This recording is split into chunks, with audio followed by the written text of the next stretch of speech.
ఆషాఢమాసం. తిది కృష్ణ చతుర్దశి రాత్రి 1:53 వరకు.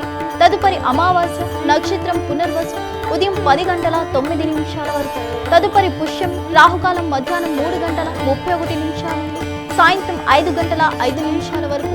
దుర్ముహూర్తం ఉదయం 8:33 నుండి ఉదయం 9:24 వరకు మరియు రాత్రి 11:13 నుండి రాత్రి 11:58 వరకు. వర్జ్యం సాయంత్రం 5:26 నుండి సాయంత్రం 6:53 వరకు. అమృత ఘడియలు ఉదయం 7:59 నుండి ఉదయం 9:26 వరకు.